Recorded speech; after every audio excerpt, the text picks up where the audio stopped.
우리는 어떤 중요한 일 그리고 아주 큰 일을 도모할 때는 먼저 전문가의 의견들을 듣습니다. 왜냐하면 그 일에 대해서 전문가는 많은 경험과 또 지식을 가지고 있기 때문이죠.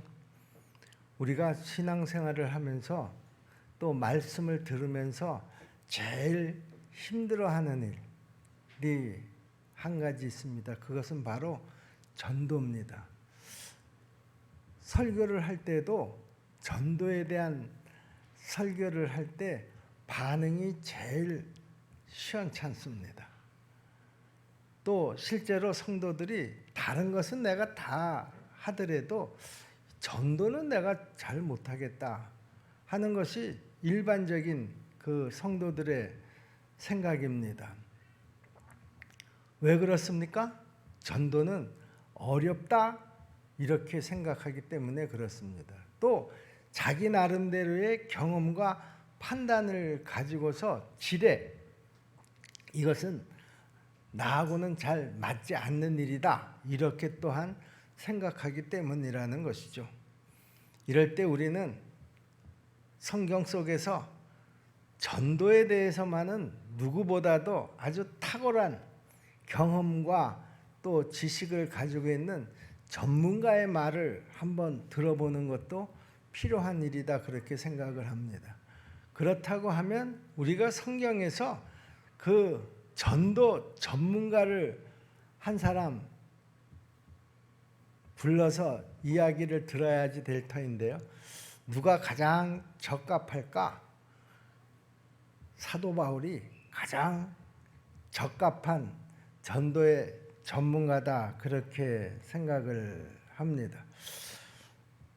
사도 바울은 다메섹 도상에서 예수 그리스도를 만나고 난 다음에 그 나머지 죽을 때까지 하나님이 부르실 때까지 평생을 전도를 위해서 그 모든 그 삶을 바친 사람이니까 전도에 관해서라고 하면 우리가 무엇보다도 사도 바울의 그 조언을 우리가 귀담아 들을 필요가 있다 그렇게 생각을 합니다. 오늘 주신 말씀을 통해서 사도 바울이 지금 우리에게 전도에 관해서 말씀을 하고 있는데요. 그 사도 바울의 이야기 중에서 아주 중요한 그 몇 가지의 사실을 우리가 귀담아 들어야 합니다. 사도 바울은 지금 전도를 하는 데 있어서 무용지물이 두 가지가 있다 이렇게 생각을 합니다. 전도를 하는데 무용지물이 무슨 말입니까? 필요 없다 그런 얘기죠. 그 무용지물이 뭐냐? 첫째는 사람의 말과 지혜의 아름다움이 무용지물이다 그렇게 이야기를 합니다. 여러분 1절 말씀을 한번 보겠습니다. 형제들아 내가 너희에게 나아가서 이렇게 그 고린도전서 2장 1절이 시작을 하고 있죠. 내가 너희에게 나아가서 하는 말이 무슨 말인가 하면 내가 너희 고린도 너희에게 가서 복음을 전할 때의 그런 말입니다. 그때 내가 하나님의 말씀을 증거할 때 말과 지혜의 아름다운 것으로 하지 않았다 이렇게 이야기를 하고 있죠. 왜 사도 바울은 그 고린도 교회의 그 전도의 경험을 이야기하면서 왜 당신은 말과 지혜의 아름다움을 사용하려고 하지 않았는가? 그것은 다 쓸데없는 일인 줄 알았기 때문에 그렇다라고 하는 것이죠. 그런데 우리가 여기에서 오해를 해서는 안 되는 또 하나의 중요한 그 사도 바울의 취지가 있는데요. 지금 사도 바울은 전도를 하는데 말이 필요 없고 또 지혜도 다 소용없다 그런 말이 결코 아닙니다. 말의 아름다움, 지혜의 아름다움이 필요 없다 그런 말이죠. 여기서 아름다움이라고 하는 말이 무슨 뜻이냐? 아주 탁월하다 그런 의미입니다. 여러분, 그러니까 말을 탁월하게 잘하는 것, 지혜에 있어서도 아주 탁월한 어떤 그 능력을 가지고 있는 것, 이런 것들은 전도에 있어서 별 소용이 없는 것이다 그런 말입니다. 여러분, 그렇지 않습니까? 어떤 사람은요 참 말을 잘합니다. 저 사람이 말을 하면 아주 말이 맛있어. 예. 그리고 별 주제도 아닌데 상대방을 그 말로 완전히 설득을 시키는 그런 능력이 있는 사람들이 있습니다. 우리는 그런 사람들을 달변이다 그렇게 이야기를 하지 않습니까? 그런데 사도 바울은요, 이렇게 말을 잘하는 것은 전도에 필요가 없다 그렇게 이야기를 합니다. 그러면 나처럼 말을 잘 못하는 사람들도 전도하는 데는 문제가 없겠네? 네, 문제가 없습니다. 왜냐하면 전도의 전문가인 사도 바울은 말을 잘하는 것은 전도에 별 소용이 없다 그렇게 말을 하고 있기 때문에 그렇습니다. 사도 바울이 여기 지금 고린도에 오기 전에요, 그가 아테네에서 전도를 했었는데요, 여러분이 잘 아시는 대로 아테네 사람들은 굉장히 철학적인 사람들입니다. 우리가 학교 다닐 때도 많이 배웠는데요, 그 역사 속에 유명한 철학자들이 어디 출신들입니까? 아테네 출신들입니다. 아테네에는 철학자들이 많이 배출된 그런 도시이기도 하고요. 그러니까 그들은 아주 그 철학적인 지식을 가지고 그들이 말을 할 때는 굉장히 논리적입니다. 철학은 논리를 기반으로 하는 학문이기 때문에 더더군다나 그렇습니다. 사도 바울이 아테네에 들어가서 이제 복음을 전하려고 했을 때요, 왜 사전에 그 도시의 성격이나 특징을 다 조사를 하지 않았겠습니까? 야, 여기 아테네는 나한테 딱 맞는 도시다. 왜 그런가 하면은요, 사도 바울은 다메섹에서 부활하신 예수 그리스도를 만나기 전에 그 이방 헬라 문화권에 나가서 유학을 했었던 그 아주 지식인이었습니다. 또 그는 예루살렘에서도 최고의 학부인 가말리엘 문화에서 공부를 한 사람이었습니다. 그러니까 지식에 관해서는 누구에게도 뒤지지 않는 그런 능력을, 실력을 가지고 있었기 때문에 사도 바울이 아테네에 들어가서 전도를 한다 그랬을 때 내 실력을 모처럼 한번 다 사용해 볼 수 있는 그런 곳이다 이렇게 생각을 했었던 것 같아요. 그래서 그가 아테네에 들어가서 전도를 열심히 합니다. 그가 가지고 있는 철학적인 지식, 그가 알고 있는 많은 상식들, 또 그가 가지고 있는 그 복음에 대한 이해들, 이런 것들을 아주 논리적으로 잘 사람들이 알아듣게 그렇게 열심히 전도를 했다는 것이죠. 그런데요, 아테네에서 그렇게 자기의 실력을 다 발휘해서 열심히 복음을 전했는데, 그가 지금까지 어느 도시에 들어가서 복음을 전했을 때에 비하면 제일 초라한 그런 성적표를 받아들게 되었다라고 하는 것이죠. 사도 바울이 아테네에서 전도를 했는데 아테네에서 열매를 맺은 사람은 한 5사람 정도밖에 되지 않았다는 거예요. 한마디로 얘기하면 아테네 전도는 실패였었다 그런 말이죠. 그래서 이제 이 참담한 그 전도의 실적을 가지고 고린도로 이제 다시 그 전도지를 옮기면서 그가 결심한 것이 있습니다. 그것이 뭔가 하면 내가 앞으로는 절대로 어디에 가서 복음을 전하든지 철학적인 이야기 그런 거 하지 않겠다.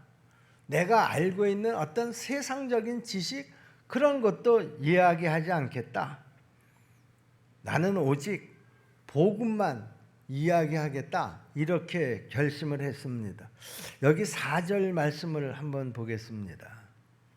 내 말과 내 전도함이 설득력 있는 지혜의 말로 하지 아니하고 다만 성령의 나타나심과 능력으로 하여 그랬습니다.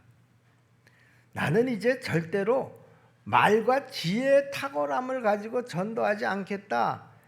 이렇게 결심을 했다라고 하는 것이죠. 우리는 이런 그 사도 바울의 결심이 지혜가 부족하고 말도 제대로 잘 하지 못하는, 누구 앞에 서면 아예 입이 딱 닫혀버리는 그런 모습을 가진 그런 사람들에게 얼마나 위로가 되는지 모릅니다. 야, 나도 할 수 있겠네. 나는 전도는 말을 잘해야 하는 줄 알았어. 나는 전도는 알고 있는 지식이 풍부해야 하는 줄 알았어. 그런데 그런 게 다 필요 없다네. 예, 필요 없습니다, 여러분. 전도의 전문가인 사도 바울의 이야기입니다. 또 사도 바울이 무용지물이다 라고 하는 것이 또 하나가 있었습니다. 그 또 하나가 뭔가 하면 자신감 있죠. 자신감. 나는 누구 앞에서도 절대로 위축되지 않아. 나는 복음을 전하는 데 있어서 절대로 버벅거리지 않을 수 있어. 이런 자신감, 이것도 또한 전도를 하는 데 있어서는 아무 소용이 없는 무용지물이라고 하는 것입니다. 자, 지금 그런데요. 사도 바울이 고린도에 들어와서 어떤 모습을 하고 있는가 하는 것을 우리가 좀 주목해 볼 필요가 있는데요. 3절 말씀을 보세요. 내가 너희 가운데 거할 때에 그랬습니다. 그러니까 사도 바울이 이제 아테네에서 복음을 전하다가 고린도로 들어왔을 때에 하는 말입니다. 그가 고린도에 들어왔을 때 어떤 모습이었었는가 하면 약하고 두려워하고 심히 떨었노라 그랬습니다. 자, 이 약하고 두려워하고 심히 떨었다 하는 이 말을 종합해서 보면 사도 바울의 모습이 지금 어떤 모습인가 하는 것을 우리는 충분히 짐작할 수가 있습니다. 한마디로 자신감이라고 하는 것은 찾아볼래야 찾아볼 수도 없는 그런 지경이었었다라고 하는 것을 우리가 알 수 있겠죠. 약하며 두려워하며 심히 떨었노라. 그런데 우리가 이 말을 오해를 하면 안 된다라고 하는 것인데요. 지금 사도 바울이 사람들이 무서워가지고 문 밖에도 나가지 못하고 벌벌 떨고 있다 이런 말이 아닙니다. 또 자기가 잘못하다가는 여기 이 도시에서 생명을 잃어버릴지도 모른다라고 하는 어떤 공포심에 질려 있다 그것도 아닙니다. 바울이 그렇게 비겁한 사람이 아니에요. 그러면 지금 바울이 여기에서 심히 떨고 심히 두려워했다 하는 이 말이 도대체 무슨 말이냐?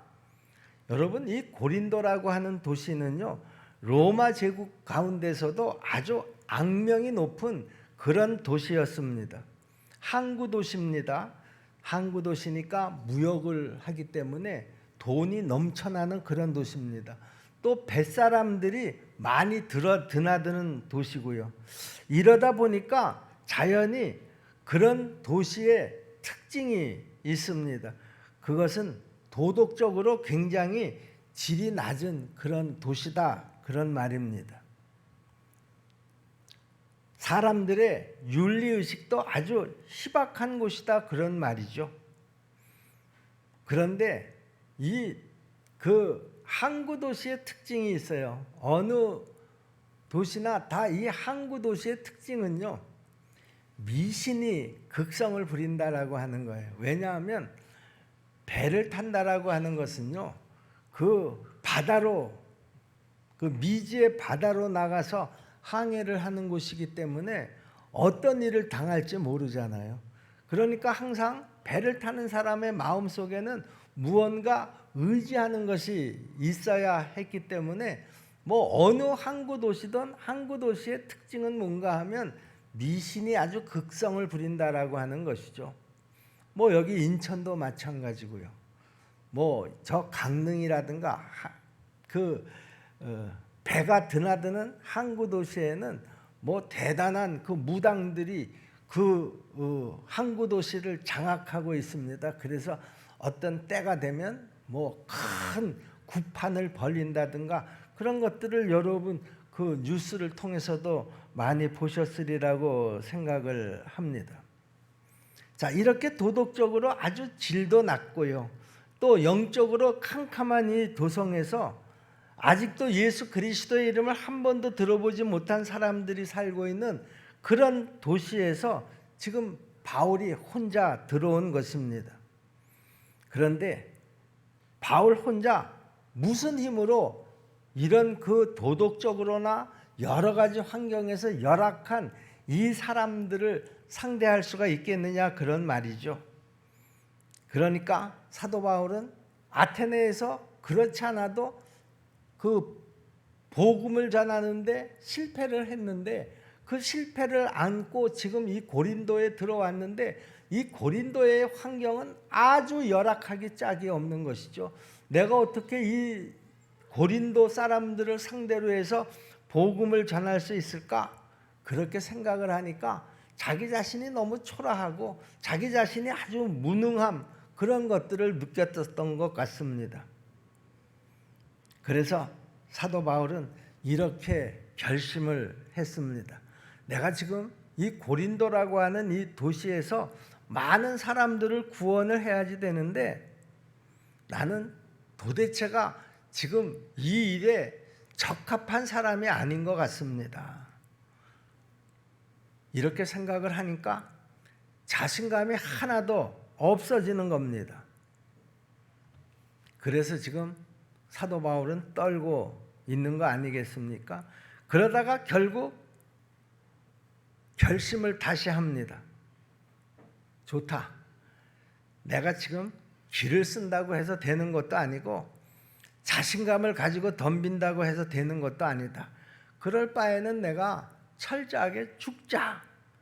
그저 내가 이렇게 벌벌 떨다가 나중에 쓰러지는 한이 있다고 하더라도 나 자신을 완전히 포기하자. 나는 이제 없습니다. 그렇게 되면 우리 하나님이 나를 통해서 뭔가 일하시지 않겠느냐?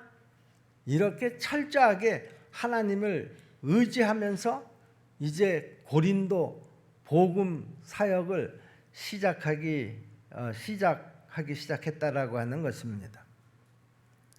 자, 결론은 무슨 말인가 하면은요. 사도 바울이 이 고린도 전도에서 확실하게 깨달은 것 중에 하나가 뭔가 하면 자신감이라고 하는 거, 이거는 복음을 전하는데 별 소용이 없다. 무용지물이다. 그런 말입니다. 여러분, 우리가 자 이제 토요일 날 2시에 모여서 전도를 나갑니다. 그런데 왜 이 중요한 일에 하나님이 제일 소중하게 여기는 이 일에 우리 교인들이 다 동참하지 못합니까? 자신감이 없기 때문인 것이죠. 내가 나가서 그 현장에서 무슨 일을 겪을지 알 수 없기 때문에 그 자신감이 없어지는 거예요. 야, 이거 자신감이 있어야 뭐 같이 가서 복음도 전하고 그럴 텐데 그 모르는 사람한테 전도지 한 장 내미는 것이 너무 두려운 것이죠. 여러분, 그런데 사도 바울은 그렇게 얘기합니다. 자신감? 그거 복음 전하는데 하나도 소용없어. 복음은 자신감으로 전하는 것이 아니야. 이렇게 지금 전문가의 소견을 우리에게 들려주고 있는 것입니다. 그러니까 지금 사도 바울이 그 우리에게 전도를 하는 데 있어서 필요 없는 것 2가지를 얘기했죠. 첫째는 뭡니까? 화려한 말, 그리고 지식, 이런 거 소용없어. 그리고 자기 자신감, 이것도 소용없어. 이 두 가지가 이 전도를 하는 데 있어서 소용없는 것이다, 이렇게 말하고 있어요. 그런데 또 이어서 사도 바울은 그런데 전도에 있어서 꼭 필요한 것 두 가지가 있어. 필요 없는 것 두 가지, 필요한 것 두 가지를 지금 이야기하고 있습니다. 자, 전도를 할 때 꼭 필요한 것 두 가지가 있다고 그러는데요. 그 첫 번째가 뭔가 하면 복음이라는 것이죠. 여러분 2절 말씀을 여러분 보겠습니다. 내가 너희 중에서 예수 그리스도와 그가 십자가에 못 박히신 것 외에는 아무것도 알지 아니하기로 작정하였음이라 그랬습니다. 이 말을 쉽게 바꾸면은요, 나는 고린도에 와서 오직 예수, 오직 예수님의 십자가, 오직 예수의 부활, 오직 예수 그리스도를 통해서 죄 사함을 받는 하나님의 그 선물, 내가 이것만 전하리라. 나는 그 외에 어떤 것도 이제는 관심이 없다, 그런 말입니다. 바울이 왜 그렇게 했을까? 인간의 어떤 달변이나 설득이라고 하는 거, 그거 복음 전하는 데는 아무 소용도 없고, 그 대신에 사도 바울이 놀란 것이 있는데, 그것이 뭔가 하면 내가 예수의 이름만 전하는데도 사람들이 그 말에 변화가 일어난다라고 하는 것이죠. 이게 무슨 말인가 하면은요, 예수님은 우리를 위해서 십자가에 달려 죽으셨습니다. 믿습니까? 그런데 사람들이 아멘 그러더라는 거예요. 설명도 별로 하지 않았는데요, 믿겠습니까? 그랬더니 믿겠습니다 그러더라는 것이죠. 그 다음에는 그 사람의 마음에 엄청난 지진이 일어나서 자기 죄를 회개하고 돌아오는 일들을 사도 바울은 전도의 현장에서 아주 너무 많이 봤다라고 하는 거예요. 자기의 어떤 지식이나 화려한 달변을 가지고 복음을 전하지 않았는데도 불구하고, 복음에 대해서 무슨 자세한 설명을 한 것도 아닌데 단지 그냥 예수 믿으십시오라고 얘기했는데 사람들이 그 말을 믿더라는 거예요. 사도 바울의 경험입니다. 그래서 사도 바울은 그래, 전도할 때는 복음밖에 없다. 예수 그리스도의 이름과 그의 십자가와 부활, 이것밖에 중요한 것이 없다. 바울은 이제 이렇게 확신을 하게 된 것이다, 그런 말입니다. 그리고 사도 바울은 나중에 또 기가 막힌 경험을 하게 되는데요. 여러분이 잘 아시는 대로 바울이 빌립보에 갔을 때요, 그 도시에 점을 치는 계집종 하나가 있었죠. 이 계집종이 아주 점을 신통하게 잘 쳐서 돈을 잘 법니다. 그 종이었었기 때문에 그 계집종이 버는 돈은 누가 다 가집니까? 주인이 다 가집니다. 그런데 사도 바울이 빌립보에 들어가서 이 계집종을 보고 불쌍히 여긴 거예요. 그래서 그 계집종에게서 그 점을 치는 그 귀신을 쫓아내버려 줬잖아요. 정신이 돌아왔습니다. 그러니까 더 이상 점을 칠 수가 없었던 것이죠. 더 이상 점을 칠 수 없으니까 주인에게 그 수입이 딱 끊겨버린 거예요. 또 빌립보 사람들은 그동안에 답답한 일이 있으면 저 계집종에게 찾아가서 돈 몇 푼 주고 그 신통방통한 얘기를 들어왔었는데, 이제 그것을 못한다 그러니까 누가 저 아이를 저 지경으로 만들었느냐? 어디서 외부에서 들어온 놈이 하나 있는데 그 놈이 지금 그 종을 저렇게 만들어 버렸어. 그 계집종의 주인과 그 동네 사람들이 이제 사도 바울을 당국에 고발을 합니다. 그래서 사도 바울이 감옥에 갇히게 된 거예요. 그리고 그 감옥 속에서 이제 그 한밤중에 찬송가 기도를 할 때 옥문이 흔들리는 또 역사가 일어났고 손과 발에 채워져 있던 착고가 다 풀어지고 그리고 그는 옥문을 당당하게 걸어서 나갈 수 있는 그런 환경이었었는데 그 옥을 지키는 간수가 옥문이 활짝 열려버린 거예요. 그런데 얼마나 놀랬겠습니까? 자기는 그 죄수들을 지킬 책임이 있는 사람인데 옥문이 열렸으니 저 옥 안에 갇혀있던 죄수들이 다 도망갔을 것이다. 야, 이제 나는 죽은 목숨이네. 차라리 내가 내 손으로 죽자. 그랬을 때 사도 바울이 그 감옥 안에서 뭐라 그랬습니까? 나 여기 있어. 걱정하지 말아라. 이 간수가 얼마나 다행이라고 생각했겠습니까? 간수가 오히려 죄수한테 감사합니다 그랬을 것 같아. 그때 그 사도 바울이 그 간수에게 뭐라고 얘기했습니까? 주 예수를 믿으라. 그리하면 너와 네 집이 구원을 얻으리라. 그런데 참 신기하게 이 말 한마디에 그 간수의 집안 식구들이 다 예수를 믿고 돌아오게 되었다라고 하는 것이죠.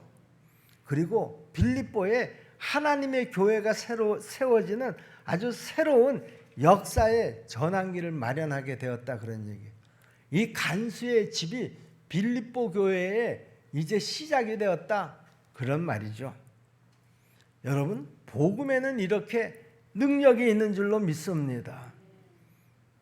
그래서 바울이 지금 이렇게 얘기하는 겁니다. 내가 예수 그리스도와 그의 십자가에 못 박히신 것 외에는 아예 이제 나는 다른 것에 관심도 두지 않으려고 그런다.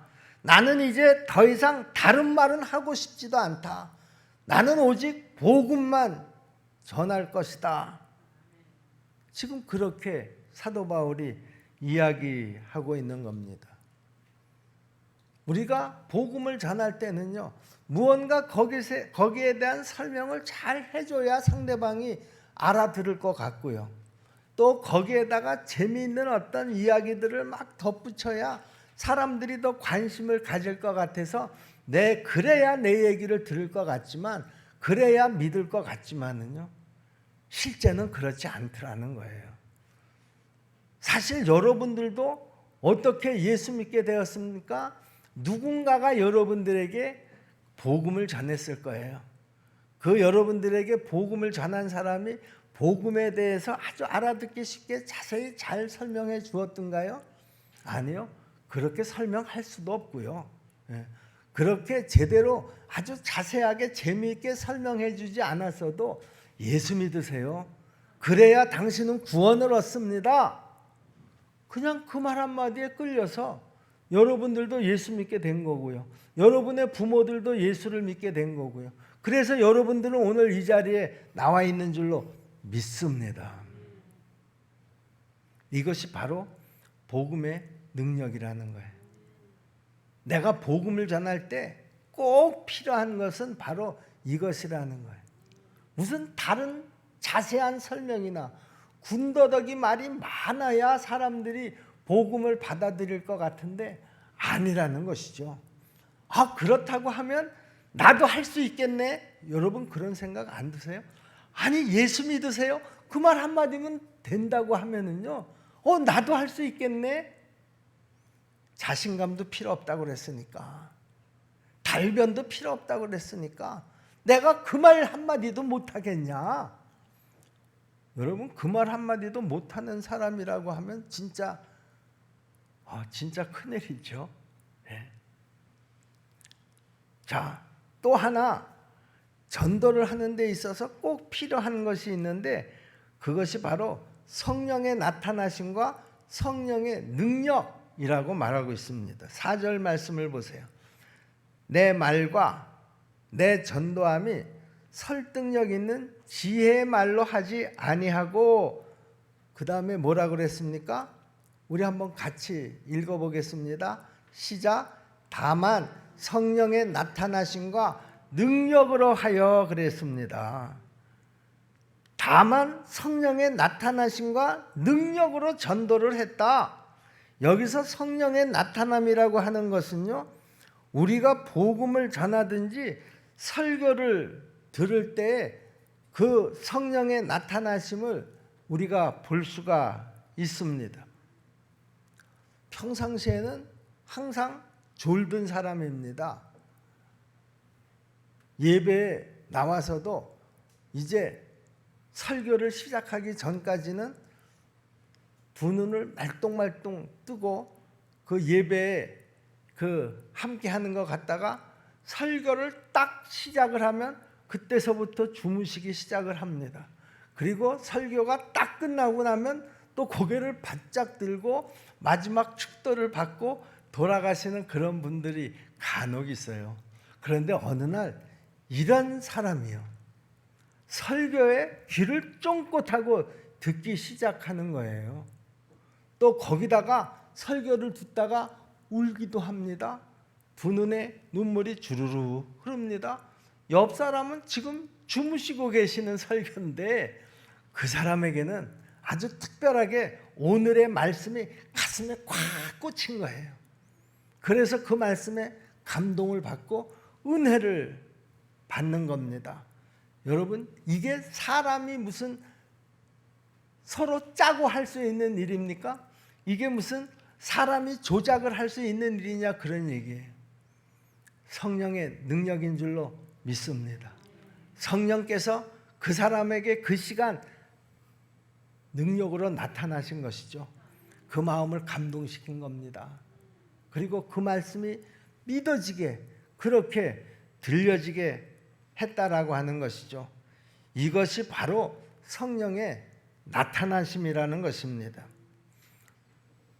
여러분, 이런 일은 사람이 조작할 수 있는 것이 아니라 성령의 능력으로만 가능한 일이다, 그런 말입니다.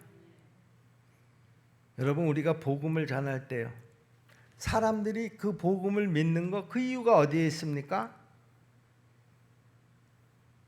제가 이 강단에서 하나님의 말씀을 전합니다. 예수님이 하나님의 아들이십니다. 이 말을 내가 어떻게 여러분들이 잘 알아듣기 쉽게, 그리고 여러분들이 확실히 믿게 그렇게 내가 설득을 시킬 수가 있겠느냐, 그런 얘기예요. 예수님이 십자가에 돌아가셨는데 그 십자가의 죽음은 바로 여러분들을 위해서 죽으신 것입니다. 이 말을 어떻게 내가 여러분들이 다 납득이 될 만큼 설명을 할 수가 있겠느냐, 그런 얘기예요.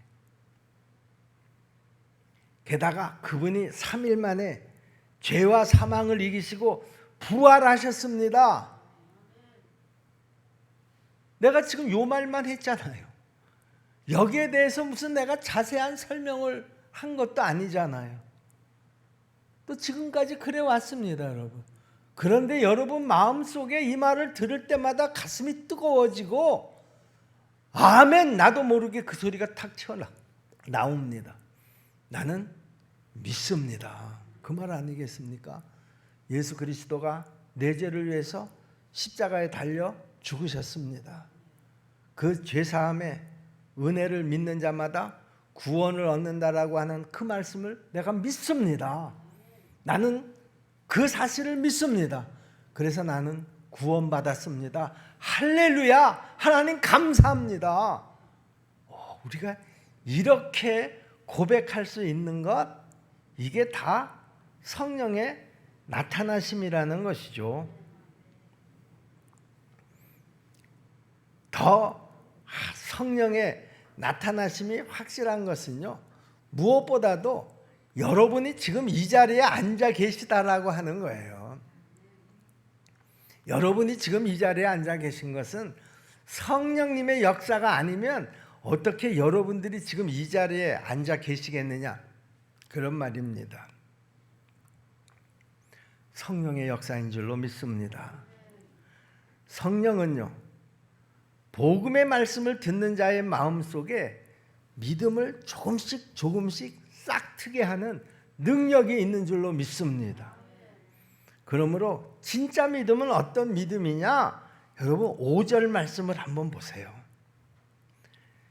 너희 믿음이 사람의 지혜에 있지 아니하고 다만 하나님의 능력에 있게 하려 하였노라. 여러분의 믿음이 목사가 설교를 아주 잘 해가지고 여러분의 믿음이 자라게 된 것이 아니라는 거예요. 너희 믿음이 사람의 지혜에 있지 아니하고. 자, 이 말은 사람들의 어떤 설득이나 사람들의 설명하는 지식 때문에 생긴 믿음이 아니라는 것이죠.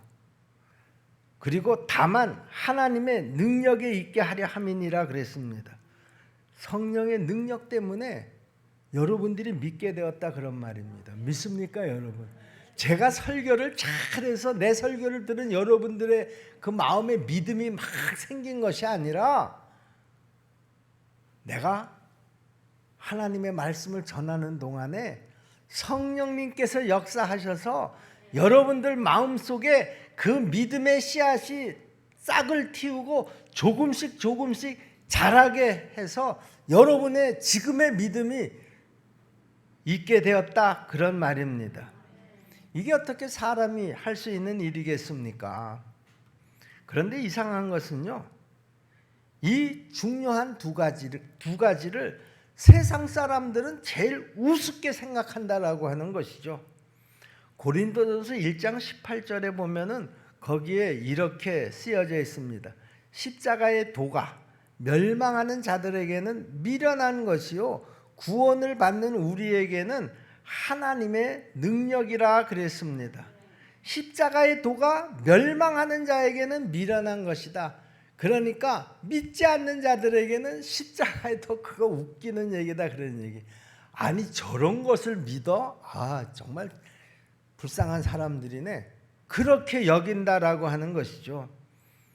또 여기 고린도전서 2장 14절 말씀에서도 보면은요, 육에 속한 사람은 하나님의 성령의 일들을 받지 아니하나니 이는 그것들이 그들에게는 어리석게 보이며 또 그는 그것을 알 수도 없나니 그러한 일은 영적으로 분별되기 때문이라 그랬습니다. 육에 속한 사람들은 이런 것들이 다 어떻게 보인다는 거예요? 성령의 역사? 어리석게 보인다는 거예요. 성령의 역사라는 게 어디 있어? 이렇게 생각한다라고 하는 것이죠. 다 미련해서 우리가 성령의 능력 이야기를 하면 그 육에 속한 사람들은 그게 무슨 소리인지 도통 알아듣지를 못한다 그런 말입니다. 그리고 이 성령의 능력으로 전도를 하는 이 전도의 방법도 그들은 참 미련하다 그렇게 여긴다라고 하는 것이죠. 고린도전서 1장 21절 말씀을 보세요.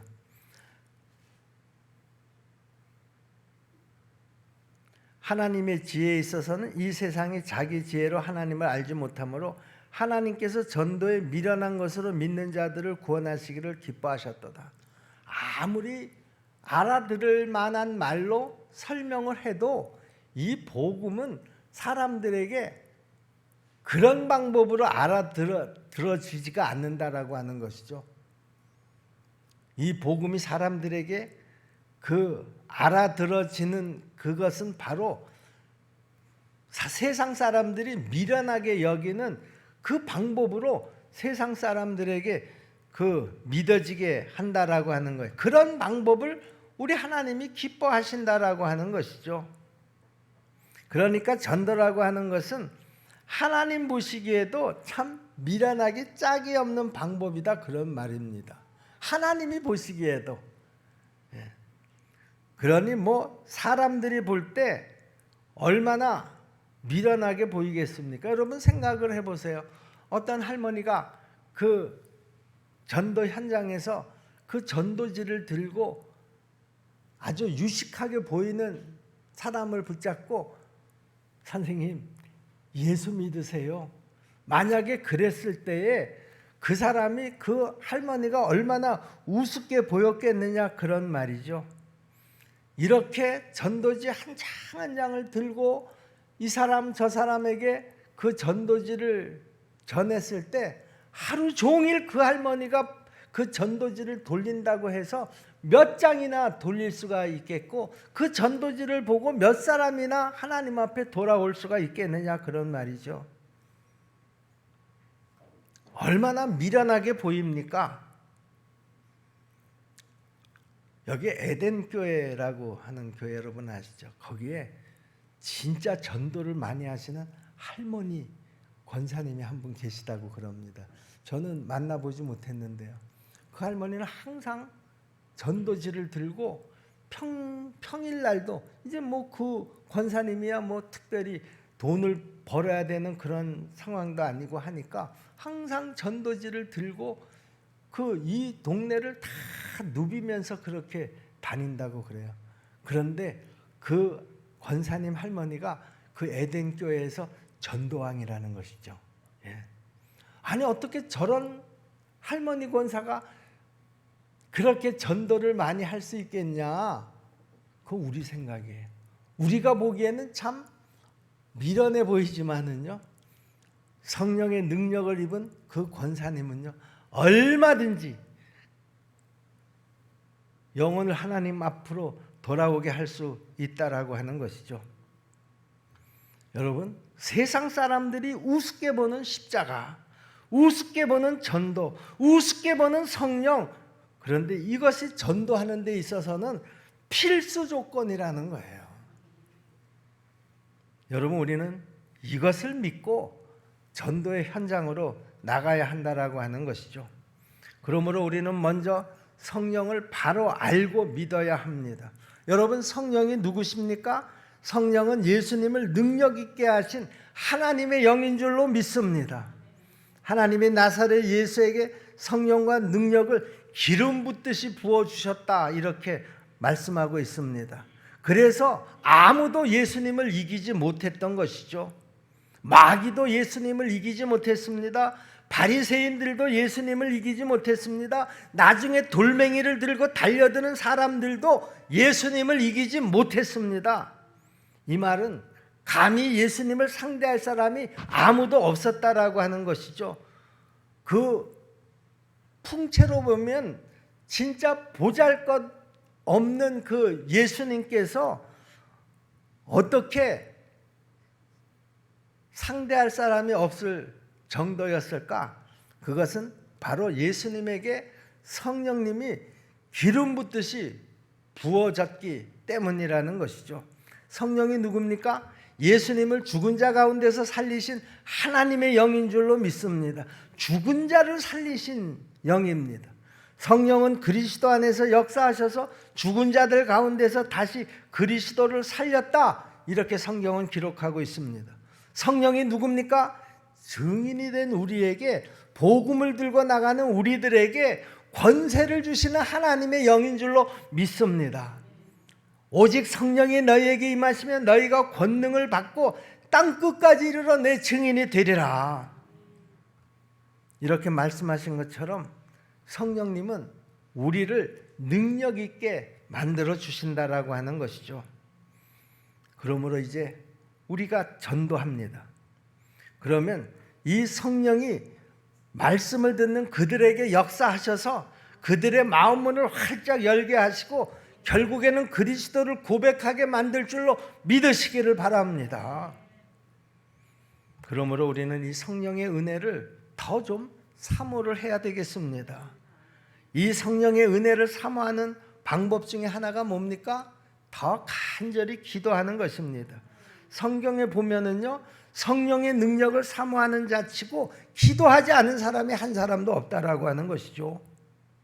성령이 임하기를 기다리는 120명의 그 성도들이 성령이 임해서 그들을 충만하게 채우시고 또 그들에게 능력을 더딥혀 주실 때까지 그들은 다락방에 모여서 마음을 같이 해서 저녁 기도에 힘썼다, 그렇게 성경은 기록하고 있습니다.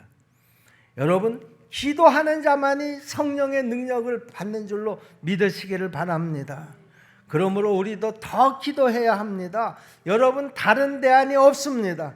자신감도 소용없고요, 달변도 소용없고요, 인간적인 지혜도 소용없는 이런 마당에 우리가 믿을 수 있는 것은 바로 복음의 말씀을 능력 있게 하시는 그 성령, 이것밖에 없다라고 하는 것이죠.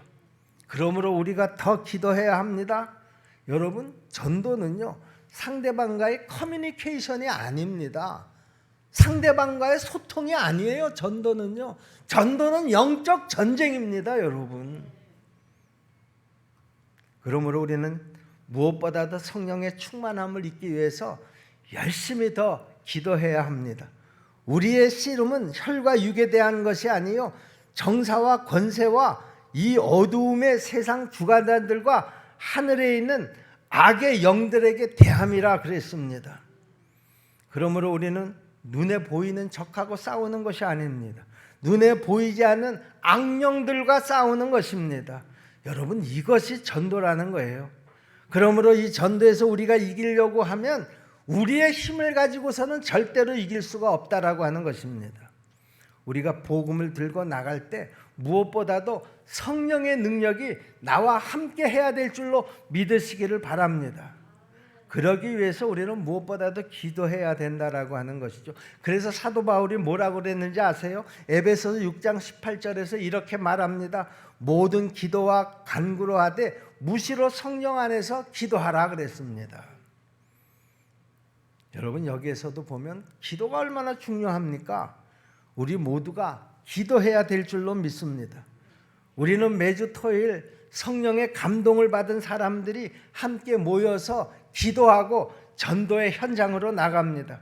그런데 나는 그 시간에 이런저런 형편으로 인해서 나갈 수가 없습니다. 여러분, 나갈 수 없는 분들은요, 내가 있는 그 현장에서 나가는 이들을 위해서 기도해 주시기를 바랍니다. 그들은 성령의 감동을 받고 나와서 그 어려운 현장에 지금 투입이 되고 있습니다. 그런데 나는 지금 그 현장에 나가지 못합니다. 여러분, 그렇다고 해서 낙심하지 마세요. 여러분, 여러분이 있는 그 자리에서 그들을 위해서 기도해 주시기를 바랍니다. 하나님 아버지, 저들이 이제 우리 십정동교회를 대표해서 저 현장에 나가서 복음을 전합니다. 저들에게 성령의 능력을 더딥혀 주시옵소서. 성령의 능력으로 전도하게 도와주시옵소서.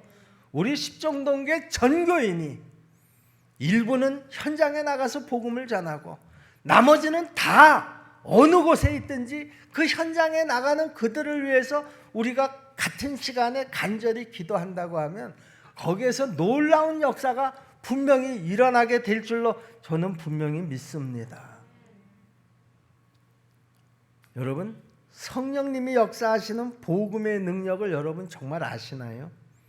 여러분, 이 능력을 안다고 하면은요, 절대로 나 혼자 복음을 움켜쥐고 있어서는 안 됩니다. 나는 이제 믿었으니까 됐다 이러고 있어서는 안 된다, 그런 말입니다. 가만히 있지 마시라, 그런 말이에요. 우리 모두가 다 더 열심히 기도하고 여러분 마음에 떠오르는 전도 대상자들이 있으십니까? 여러분, 지금 이 시간에 여러분 마음속에 그냥 접어놓고 있었던 전도 대상자들이 있으시냐, 그런 얘기예요. 그냥 그대로 접어놓고 있지 마시고요, 이번 한 주간 여러분 기도하시면서 성령의 능력을 힘입어 그분들을 찾아가시기를 바랍니다. 여러분에게 떠오르는 이웃이 있습니까? 여러분 그냥 마음속으로만 생각하고 있지 마시고요, 그들을 찾아가시기를 바랍니다. 그들에게 엄청난 일이 일어날 줄로 믿습니다. 누군가 여러분에게 복음을 전했습니다. 그리고 여러분의 삶 속에서도 엄청난 변화가 일어났습니다. 그래서 오늘 이 자리에 앉아있는 줄로 믿으시기를 바랍니다. 그들에게도 그 인생에 엄청난 일이 일어날 것을 기대하면서 우리가 같이 기도하면서 성령의 능력을 힘입어 그들에게 복음을 전해야 되지 않겠느냐, 그런 말입니다.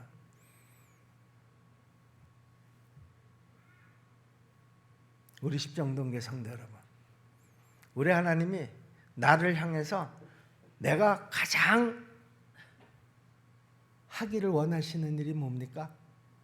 우리 하나님의 제일 중요한 사업이 뭐냐 그런 얘기예요. 영혼 구원을 하는 사업이 우리 하나님에게 있어서는 가장 중요한 사업이에요. 이 영광스러운 복음을 하나님께서 나에게 맡겨주신 것을 여러분 꼭 기억하시기를 바랍니다. 그리고 그 일 때문에 성령을 우리에게 부어주신 거예요. 나가서 복음을 전하라고 우리에게 그 성령의 능력을 더딥혀 주신 것이다 그런 말입니다. 성령을 다른 데 써먹으라고 우리에게 부어주신 것이 아니에요. 여러분 성령 받았습니까? 성령 받았습니까? 여러분 복음 전하라고 여러분에게 성령을 부어주신 거예요. 여러분 다른 데 쓸 생각하지 마시고요. 여러분 그 성령을 힘입어서 더딥혀서 여러분 복음의 현장으로 여러분 모두가 다 투입될 수 있기를 주님의 이름으로 부탁합니다. 달변도 필요 없습니다. 여러분 많이 배우지 못해도 상관없다니까요. 자신감이 없어도 상관없습니다. 우리는 오직 예수 그리스도 그 복음을 들고 성령님에게 의존하면서 우리가 나아가기만 한다고 하면 거기에서 큰 이적이 일어날 줄로 믿습니다. 우리 십정동계 성도들이 다 이렇게 그리스도의 군사로 잘 무장이 되어서 한 영혼을 그리스도 앞으로 인도하는 일에 우리 모두가 다 최전선에 배치가 되어서 일하는 그런 성도들이 다 되시기를 주님의 이름으로 축원합니다. 기도하겠습니다. 은혜로우신 아버지 하나님 감사합니다. 오늘 하나님께서 바울을 통해서 우리에게 들려주신 말씀, 복음의 현장에 아무 쓸모없는 것들, 우리의 지식들, 또 우리의 자신감, 이런 것들은 아무 소용이 없다고 하셨습니다. 그러나 하나님, 이 복음의 현장에서 우리에게 꼭 필요한 것이 또 있다고 말씀하셨습니다. 은혜로우신 아버지 하나님, 우리가 이 복음을 전하는데 무엇보다도 성령에 힘입어서 이 모든 일들을 감당하게 도와 주시옵소서. 우리에게 주어진 사명이 무엇인지를 바로 깨닫고 건강하게 신앙생활을 하는 우리 모두가 될 수 있도록 도와 주시옵소서. 예수님의 이름으로 믿고 기도하옵나이다. 아멘.